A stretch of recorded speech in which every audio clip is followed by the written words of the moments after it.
we We'll go. get there. Yeah, we'll Okay. get there soon enough. Yeah. My computer has just sent me to. Okay, so here we go. Uh, Again, dividing it up, we find it actually makes more sense than if you were reading it and really trying to study the Torah text straight through as if it was one continuous document written all at the same time. We saw the story ended actually way back about 15 verses ago, where God is telling Moses and Aaron what to do with Pharaoh and where to go. And it was a blue story. And that story ended with Moses saying, how can I go talk to Pharaoh? And Moses protests, which we actually looked at 3 weeks ago. It's been a whole bunch of material in between. 3 weeks ago, in the middle of that reading, Moses said, the people of Israel don't even listen to me. How is Pharaoh going to listen to me? And besides, I'm whatever this uncircumcised of lips business was, his protest. And then, just as a reminder, we had a little black interlude, which then was the cut scene to the next blue story, which was our genealogy. And we had the genealogy of Reuben and Simeon 3 weeks ago and 2 weeks ago. And then last week, we finally had the genealogy of Levi. And that traced us down to Aaron and Moses, the sons of Amram and Yocheved. And now we have the continuation of that genealogy. And notice where we're going to end, just to go down to the bottom. And we end with Moses saying, Ve'ech yishma elai paro, how will Pharaoh listen to me? Because I am aral sfatayim, I am uncircumcised of lips. As if this was just, Moses said, Pharaoh's not going to listen to me, I'm uncircumcised of lips. And now let me remind you, God, where I came from. And here's my genealogy. And so as I said, God, I'm uncircumcised of lips. It would be a strange dialogue, a strange setting, but not as strange when we see it divided up this way. And so here we go with the continuation of that genealogy from Levi down through his children, down through his children, down through his children, which was Moses and Aaron, and down through Aaron and his children, which we'll get back to at a later date. And now which was all in the blue story, all the genealogy of that blue Northern Kingdom, however you want to divide it up. And now the editor redactor interjects again and says, by the way, Hu Aharon uMoshe asher amar Adonai lahem, hotziu et bnei Yisrael me'eretz Mitzrayim al tzivotam. So, I have a question. yes, Is the verb of that sentence? Um, it's singular, is it not? So is it Adonai who's speaking? yes. So the first verb of the sentence is amar. So Yeah. Hu Aharon uMoshe, that is, or he, literally he, but the he is not here him, which we would have expected. It's more that is. Hu Aharon uMoshe, that is Aaron and Moses, but literally we'd have to translate it as he is Aaron and Moses, as opposed to they are Aaron and Moses. But So the who's who here speaking? doesn't really, it's not really functioning as the normal English pronoun would of a singular with a singular subject So or a it's, singular. you should forgive me, a predicate nominative? So it's all the verb to be with he is these two guys? Exactly. And how does Adonai fit into that sentence? So then Asher Amar Adonai, that spoke, that said God. So that God said, we would say in English. So these are the guys that God was talking about or to. So who Aharon and Moshe, this whole genealogy that the Blue Story had from someplace that I decided, the editor redactor committee, that we decided to put here so that we could give the voir dire of Moses and Aaron. We could give the creds to Moses and Aaron. This is the Moses and Aaron that God spoke to. Asher Amar Adonai Lahem. And then now it becomes plural. So he is Moses and Aaron that God spoke to them. So yeah, we're tracing numbers that don't really track. But apparently this is a form that the editor redactor followed in their particular world of language at that time. Yeah.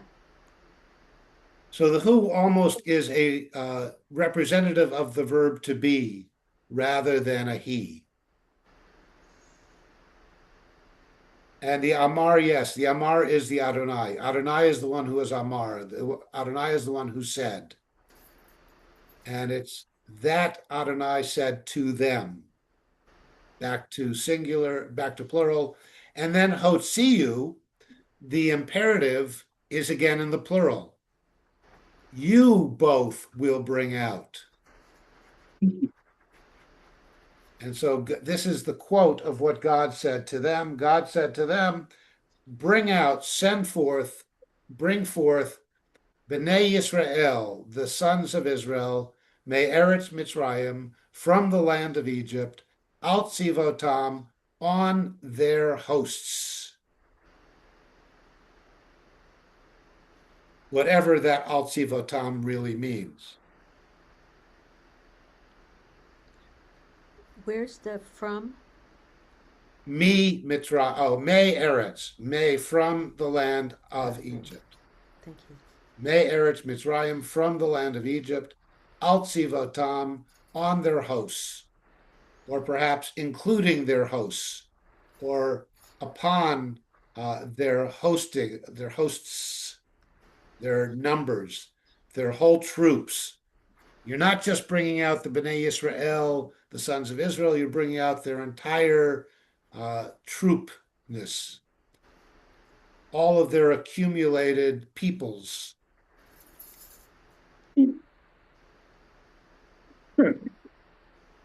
And 27, we're back to now a plural, Hem.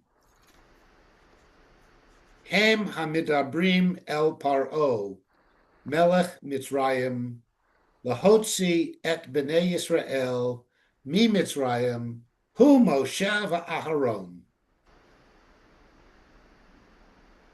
So Hem, they are, so they, hamidabrim, and midabrim is literally speakings, speaking. So they are the speakingers. Because midabrim is a verb, but as we've seen with present tense verbs, they're used in noun forms. So they are not the speaking, but the speakingers, the ones who are doing the speaking. They are the speakers, the ones who are speaking, El Paro to Pharaoh, Yeah. Melech Mitzrayim, king of Egypt, and their speaking had a purpose. It was Lahotzi et Bnei Israel, to bring forth the sons of Israel. So again, Hotziu, Lahotzi, we know that word in Motzi, brings forth bread from the earth. Mm-hmm.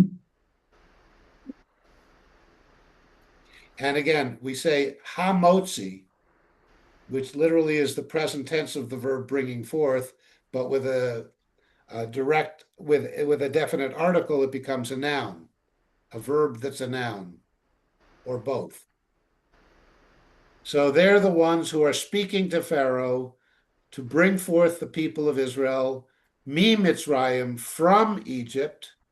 And then again, repeating what we had back at the beginning of verse 26. Who Moshe va'Aharon? It is Moses and Aaron that are the them that are speaking, that God is speaking to them. So when they're speaking, they're plural. When God is speaking to them, they're plural. When they're getting their CV, they're singular. Yeah, the marching orders go in the singular. Yeah. Yes. Mm. And again, this makes more sense here as the editor redactor is, in a sense, saying to everybody who's hearing or reading this text at the time or in future days, this whole passage you just got was there to remind you that Moses and Aaron from that particular Northern Kingdom story, they're the same guys that we've been talking about in both our red and our blue stories in interacting with Pharaoh. And this is a very common oratorical, oral spoken device. You don't just say it, you say it again and again to make sure people heard what you said. So if we were writing this just for writing and reading, we wouldn't have to keep repeating ourselves. But if we're doing this as an orally transmitted text, even after it's been written down by the editor and redactor, it's still being read to the people. And we're going to get in a later text, much later text, how often does this entire thing get read to the people, where and when? And it was clearly stated in the Torah that this is an orally transmitted document even after it's been written down. So it was not, the king had to write a copy, we will find out later, and keep it with him. But it was not and the king will publish it through Katav Publishing House and make sure that it's sold throughout the kingdom. But rather, the king has to write it down, and then everybody has to be gathered together on a regular basis and listen to it. And if they're listening to it, then the text has to keep saying, Hu Aharonu Moshe, Hu Aharonu Moshe. This is the Moses and Aaron. We just gave you their little bit of genealogy. It's the same guys. Verse 28. Vahi biyom diber Adonai el Moshe be'eretz Mitzrayim. Vayahi is again the and it was. Yehi is will be. Vayahi becomes then the past imperfect. And it will be that it was. So, and it was biyom diber Adonai, in the day. Often you'll find translators doing things like saying in the very day. But the Hebrew just says biyom diber Adonai el Moshe. The idea is that this Moses and Aaron who are speaking to Pharaoh, it happened on the same day that they were actually getting their marching orders from God and getting their reminder from God of who they are in the scheme of things in relationship to all the rest of the sons of Israel. So, Vayhi biyom diber Adonai el Moshe be'eretz Mitzrayim. Vayhi biyom diber Adonai. And again, diber is singular because it's Adonai who's doing the speaking. In the day of speaking God, El Moshe to Moses, be'eretz Mitzrayim, in the land of Egypt, and for a moment, Aaron disappears from the story. So we get this is the Moses and Aaron that God said to, but it's really Moses that God is speaking to. So God speaks to Moses. 29, Vaidaber Adonai el Moshe lemor, Ani Adonai daber el Paro, Melech Mitzrayim, et kol asher ani dover elecha. So, Vaydaber Adonai el Moshe, and God spoke to Moses, one of the most common phrases in the entire Torah, especially starting in the book of Exodus, when God starts speaking to Moses and continuing all the way through Leviticus, Numbers, and Deuteronomy. God spoke to Moses. Lamor as follows. So this becomes very much formulaic. And this is what God says to Moses, Ani Adonai, I am Adonai, I am Yud He Vav He. Daber el Paro, speak to Pharaoh, Melech Mitzrayim, king of Egypt. And this 29 and 30 will be the bridge text back to where we left off at the beginning of the chapter when God is speaking to Moses and sending Moses to Pharaoh. Daber el Paro, Melech Mitzrayim, speak to Pharaoh, the king of Egypt. And what shall you speak? Et kol asher ani dover elecha. All that I speaking to you. And again, notice it's singular. I am speaking ani dover elecha. So you will say to Pharaoh everything I say to you. And remember, davar is word, midaber, speaking, or the words. So, in other words, you will only speak to Pharaoh the words that I tell you to say. And we find that, by the way, this is echoed later in the Balak story when God says to Balaam, only say what I say, only use the words that I impart to you. So go to Pharaoh and say these words. Do not ad lib. What's the last word in 29? Elecha, to you. To you. El-cha. So only say the words that I to Pharaoh that I say to you. This would also be perhaps a way of God saying to Moses, don't get into a dialogue with Pharaoh. Don't get into an argument. Go and report these words. And if Pharaoh responds, don't say anything if I didn't tell you what to say.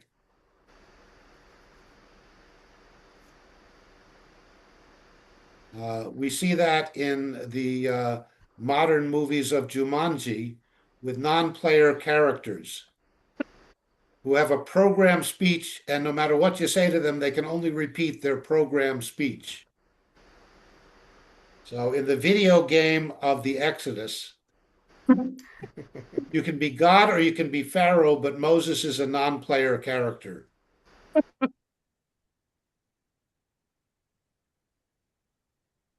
So what do you say? Well, we don't know what you're supposed to say because Moses then responds to God in verse 30, Vayomer Moshe lifnei Adonai, Hein ani aral sfatayim ve'ech yishma Eli paro.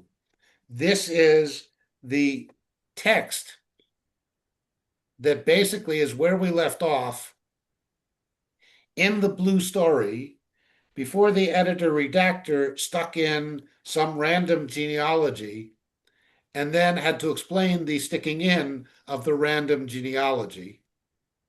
So we're going to hearken back, which again makes more sense if we look at it in this way than I think if we read the text straight through. And Moses said to God, Pharaoh's not going to listen to me, and I am aral sfatayim. And then we have a whole bunch of stuff between God and Moses. And then Moses says to God, and how is Pharaoh going to listen to me when I am aral sfatayim? So Well, here you it is. think that Vayomer Moshe lifnei Adonai. And so Moses said before Yud He Vav He. And notice now it's not Moses saying to, but in front of, to the face of, literally. Lipanim, to the face. But lifnei is before or in front of. So Moses says before God rather, Hein, ani aral svatayim, behold, I am uncircumcised of lips, ve'ech yishma elai paro, and how will Pharaoh listen to me, heed me, pay attention to me, hear me, all of that in the Yishma.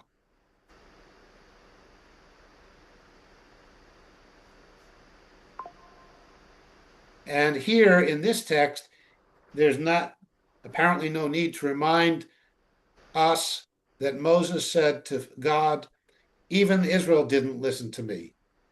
But we're simply reminded of Moses's inability to speak well.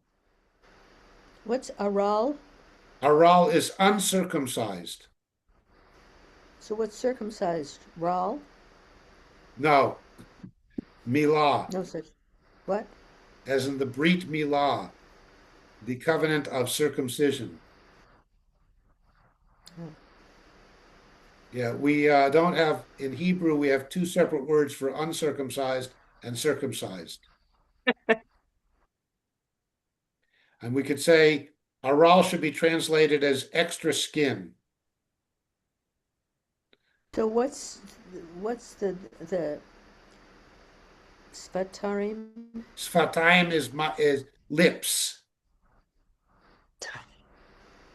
There are two Do you words for think that language in means Hebrew. cleft? One word is Do you safa, think which that's a is the visual? lips, and the other is lashon, which is tongue. Oh, lashon hara. Exactly, which is a bad tongue. Do you think that's a visual image? Oh, aral So it means sfatayim is cleft clearly, palate. I think, very clearly a visual image. I have extra skin on my lips. So a cleft palate. Well, it's a question about would it be a cleft palate, which would seem to be multiple lips, or would it be a lip flap, a skin growth of on the lips? Yeah, Remember, yeah, remember the midrash about Moses when he was a baby being given a bowl of gold or a bowl of hot coals? yeah. So the rabbis then we know baby Moses is in the is taken into the court, and we know teenage or young adult Moses is killing taskmasters. And we know nothing in the Torah in between those two things.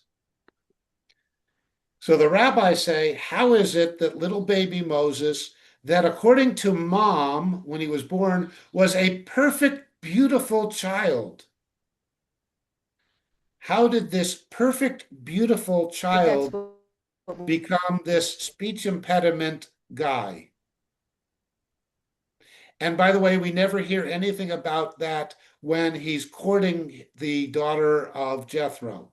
I don't know what happened.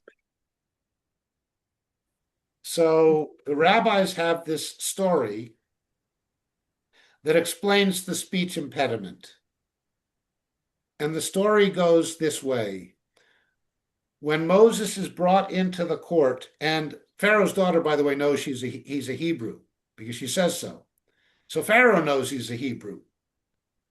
And Pharaoh's wise guys, Pharaoh's visionary men, Pharaoh's magicians have this vision, this prophecy that Pharaoh will be overthrown by a stranger in his midst or by a foreigner in his family, depending on which version of the Midrash you read. And Pharaoh looks around, he says, well, there's this little baby crawling around that's a stranger in our midst, it's a foreigner in our family. I better check it out and make sure that this isn't the one that's going to overthrow me, because otherwise I'm taking him away from my daughter and throwing him back in the river or whatever I'm going to do with him. So Pharaoh puts in front of Moses the giant ruby from his crown and a gleaming red hot coal. Now, if Moses is the one who will overthrow him, Moses will reach for the ruby, according to the diviners. And if he's simply a baby curious, it will be random. He could just as easily reach for the hot coal. And Moses starts reaching for the ruby. And an angel comes down and swats his hand so that he grabs the hot coal instead of the ruby. And having burned his hand, as babies are wont to do when their hand hurts, he sticks it in his mouth, along with bits of embers from the hot coal, searing his mouth into some kind of deformity. And thus we have this later Moses who has a speech impediment. All that to explain how Moses, the perfect baby, is the man of the uncircumcised lips. And I believe in those times, if a baby was malformed, they just put him out to the mountains. Yeah, I mean, there would be, yeah, it was not He would something, not have been raised if he had no, been it deformed would at not birth. have been necessarily. So, but the Aral Sfatayim only appears in the blue text. But I have a thought here, Rabbi Sam, which is to not trust anything that I think about any of the reading and to always try and flip the coin somehow. Because in the breakout room, we were talking about the whole idea of, the very visual image being of like a cleft palate or something like that. But then I think, I mean, could it be literally um, uh, more of an emotional or psychological heaviness of lip, like I'm so tongue-tied or unable to speak in the way that I want to. I mean, a feeling that we all have at times. I just wonder if my first reading was too physical in its attempt to interpret.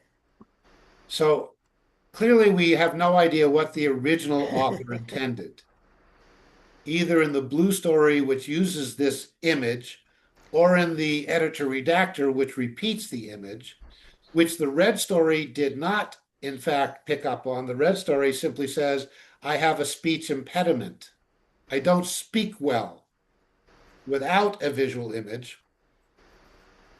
But yes, was the blue story both a visual and a emotional, spiritual? Certainly, we read it that way, and there's no way to know whether they did. I would suspect that yes, they had all of that in mind. And is this a new thing? Right. Did the rabbis put it from birth? Did Moses catch some kind of lip herpes? And now he doesn't speak well. Is that before or after he kills the soldier? This is probably 40 years after. Then Because maybe the remember, soldier whacked him in a yeah, fight. yeah, or is this some aging defect? Because remember, we have no age. He's a baby. He's some young adult wandering around the fields. He runs away, he gets married, and all of a sudden he's 80 years old. It could happen that way. But also we do know that within the time frame, by the time he's 80, those who were in charge of Egypt at the time that he killed the taskmaster are now dead and gone. So Mhm. as a young adult, teens, late teens, 20s, maybe 30s, killing the taskmaster. Uh, he's got no facial deformities. By the time he's 80, he's got a facial deformity. Is it an acquired aging? Is it some kind of disease? Is it some inherent defect since he was a baby, as the rabbis like to tell us? Is it Mhm. a physical defect? Is it an emotional defect? Is it that he now at 80 is not quite as Chic. capable of putting together sentences and rather slurs his words like some 80-some-year-olds do in public these days, especially those who are leaders? Yeah. Uh, So what's going on with him? Hmm. And But what, yeah. And Aral Sfatayim, I think, first and foremost, is a visual statement as opposed to the red story, which is I'm heavy of tongue. I have a, and that's the red story is I'm heavy of tongue, which Mhm. sounds a little bit more of I get tongue tied or my Mhm. tongue and lips and all of my pronunciations don't work as well as they used to. Uh, but I think Aral Sfatayim is a visual image of what we don't know. Some kind of extra skin on the lips that gets in the way of speaking, whether it's uh, acquired illness, injury. His wife has smacked him upside the head one too many times. Hmm. the rule in word study is if it's a really weird word like this one, then it probably is as literal as it could be. Or multi-layered. Yeah, but that it wasn't an accident of word. It was Mhm. Mhm. supposed to convey something. Yes, So if it's yes, visual, if the first thing it conveys is something visual that you could see and understand, that's probably what somebody wrote. yeah. So, and again, we don't know all the ramifications. I have one other question, I think, and that is, when Moshe says, I'm uncircumcised of lips, and how will Pharaoh listen to me? It doesn't say understand me. It says, how will Pharaoh listen to me? And I guess I'm wondering, are there any other places where Moshe is worried about being heard or listened to or understood? I don't think of him as someone who people failed or had difficulty in understanding. Yeah, so there's not an understanding in the word Shema, but Shema is Right. both listen Listen is and all of the following. Listen, hear, hear. pay attention to. Hmm. So it's not so much that Pharaoh wouldn't understand him, but the question would be, would Pharaoh heed him or pay attention to him, not just listen or hear? Yeah, so understanding is not built into the word Right. It explicitly doesn't say understanding, like there's some kind of impediment in his speech. exactly. Yeah. Yeah, it's more, yeah, it's not, Pharaoh won't understand what I'm saying, Hmm. but when a person speaks, even if they're comprehensible, if they speak in a manner that I don't buy into. Hmm. So if I'm speaking in um, a southwestern drawl at Harvard, will anybody pay attention to me as if I actually had some intellect?